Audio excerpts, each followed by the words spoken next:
It's one thing to get hit, but it's another thing to walk right into a punch you didn't see. He got so schooled. Put Manny Pacquiao to sleep. Pacquiao actually looked like he quit. Are you okay, Manny?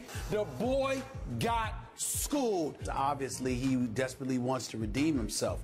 This boy got put to sleep. Manny Pacquiao didn't have anything. So why Manny Pacquiao continues to bloviate to the public about a potential rematch just speaks of desperation. We would like to welcome another special guest to the show. He's here to discuss the big upcoming welterweight title fight between Stephen A's favorite Manny Pacquiao and Jesse Vargas. We welcome top-ranked promoter Bob Arum to the First Take show. How are we doing? Hey, good. Nice to be here. Thank you so much for being with us. Bob, I want to start with another fight, though. Do you think there's still a chance we could see a Floyd Mayweather-Manny Pacquiao rematch? You know, that's really unfair to even talk about. Floyd has said that he's retired, and to speculate that he might come back, that's just out of order. I mean, it's really up to Floyd whether he's going to come back from retirement, and I have absolutely no idea whether he will. Well, Bob Arum, I want to move on anyway because I want to talk about Manny Pacquiao for a second. He said that he was going to retire, but now he's back fighting. Why is that, and what is his ultimate goal? Okay, first, Stephen, you have to realize what's happening here. What's happening here is something that I have never seen in 50 years of boxing. Manny Pacquiao was elected to the Senate in the Philippines. There are only 24 senators. 12 get elected every 6 years. Before he was elected, he promised the Philippine people that unlike Marco Rubio in the U.S. Senate, that he would make every Senate session, wouldn't miss one. So he's now on 15 Senate committees, and he attends every single session of the Senate. So that means that from 9 in the morning till 7 at night, he is a senator in the Philippines, and a very respected senator, I may add. And he trains for a fight, runs in the morning, and goes into the gym at night. Now, I don't know how he can do that. I don't know if it's possible. We'll see on November 5. He loves boxing. He wants to continue as a fighter, but I have never seen a world-class fighter who has a day job that takes all this time while he's competing at the highest level. Bob, Max Kellerman here. Terence Crawford was the fighter that a lot of people were talking about, assuming Pacquiao wins, and he's favored to do so. What are the odds that we see, given the fact that whether or not Mayweather says he's fighting, that remains there in potentially at least, which is a huge payday. Given that that payday remains potentially there, what are the odds we see Pacquiao in against Terence Crawford at some point? Well, first, Max, let me talk about the Vargas fight. Sure. Because the odds started Pacquiao a 10-to-1 favorite. They're down to 5-to-1. Vargas looks terrific.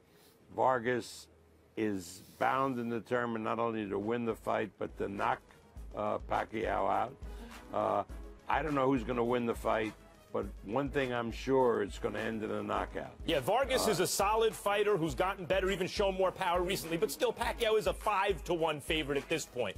Assuming... Well, it's a 5-to-1 favorite because nobody who's setting those odds have been to the Philippines like I have, and to see the kind of workload he has, I really mean that. I mean, it's crazy, the hours that he puts in.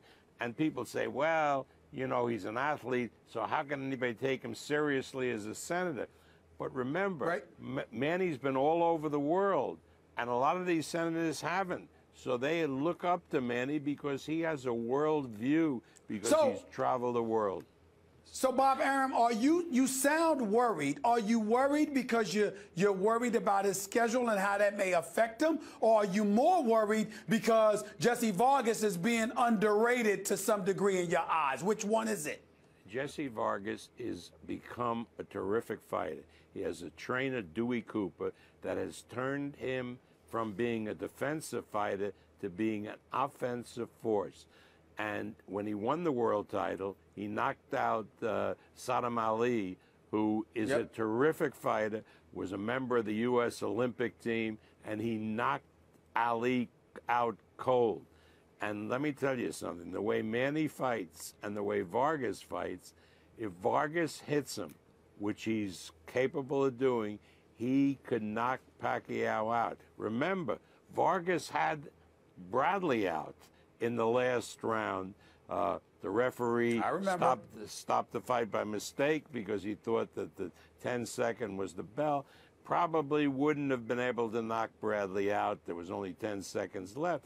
But what happens if he hit Bradley with that punch in the 10th round rather than the 12th round? He might have. Vargas has been displaying improved power, not only against Ali, but also against Bradley, no doubt about it, and he's a good fighter. Assuming the favorite wins, though, Bob, is there a Terence Crawford fight in the offing in the not-too-distant future? How realistic would that be to be made? Terence Crawford, one of the pound-for-pound best fighters in the world today, undefeated American champion. Right. And the thing I like about a Pacquiao-Crawford fight is that it would probably be held at 140 pounds, which is a more natural weight for Manny Pacquiao. He's really not a 147-pounder, although he's been campaigning as one for years. Crawford's a sensational fighter. But Crawford, on December 10th, will have a major fight, which you will be calling, Max, on HBO from Omaha, Nebraska. And will be announcing his opponent. He gets by that fight. Manny beats Vargas. I'd love to make a fight between Manny Pacquiao and Crawford, by the way, Crawford seeks out the biggest and the best. He only wants to fight the best.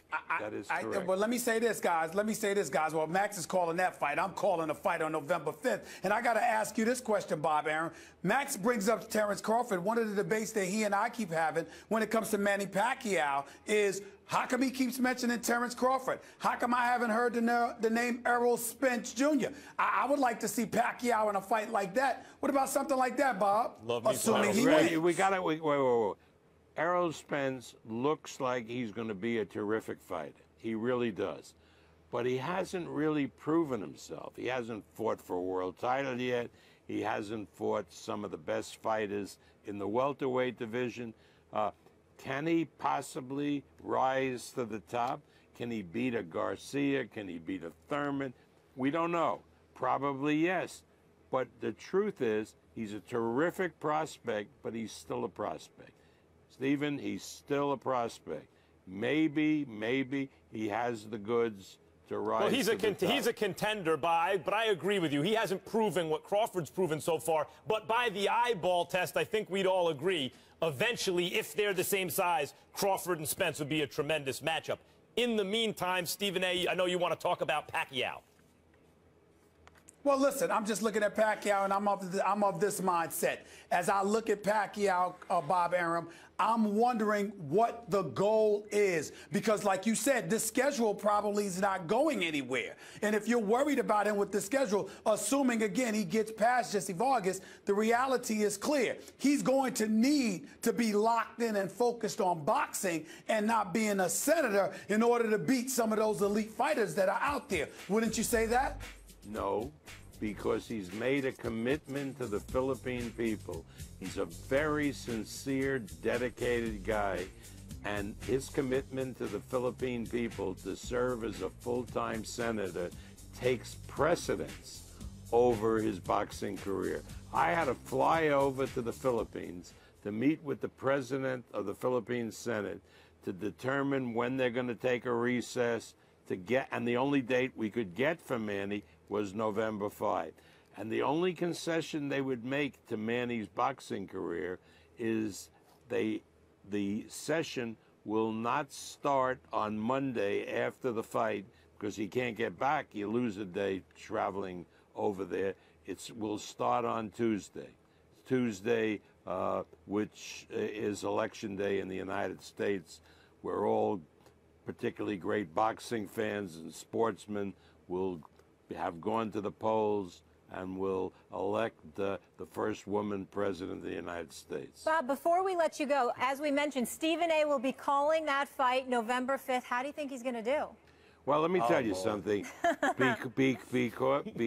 Because we are producing the telecast ourselves. By the way, Stephen, it will be seen by more people than watch the Super Bowl. 100 million people will be watching in China because Zhao Shiming is in one of their two-time gold medal, will be in one of the 100 million projected people. Now we have Stephen A. Smith taking the place of Max Kellerman, and everybody would agree it's a tremendous upgrade. I think Tom just got sweaty and backs got tight like Stephen A. I wouldn't go that far. I wouldn't go that far. I beat Max up. I beat Max up on a regular basis here. I can't say I would do that there. I know my place, Max. I know my place, Max. That wasn't me. Enough on this show. All right, listen. That wasn't me, Max. You still got it, Bob Arum. I love you both. Thank you. Thank you for making my day with that. All right. Thanks for being with us. Looking forward to the fight November 5th and Stephen A. calling it. Coming up next, though, Jay I ain't know it's going to be 100 million. 100 million? Don't pretend to be nervous. You're going to be fine. The First Take, Your Take viewer contest is here, and we want you to submit your videos, win a chance to debate Stephen A. and Max right here on First Take. All you got to do is go to firsttakeyourtake.com, upload a video, your best sports debate, 1 minute, off today's topics, keep it clean, no music, team logos, trademarks, copyrighted material. 2 winners will be selected by our show staff, and you'll be here at ESPN headquarters in Bristol, Connecticut, schooling Stephen A. and Max, hopefully for my pleasure. Here's the latest. You see, all it really takes to be in the conversation of GOAT is to be the undisputed best player in your given era. Meaning, for a select amount of years, there was no question who was the greatest player in your era. So it's actually disrespectful to LeBron James and his legacy to exclude him from that conversation. The argument should not be whether or not LeBron can catch Jordan. The argument should probably be, could he catch Tim Duncan? He's behind Jordan, Kobe, Magic, Kareem, Bill Russell, Shaq, and Tim Duncan. How did he jump all these people?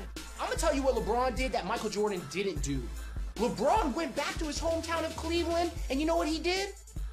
With far less talent, back against the wall, he beat a powerhouse in Golden State Warriors with far less talent.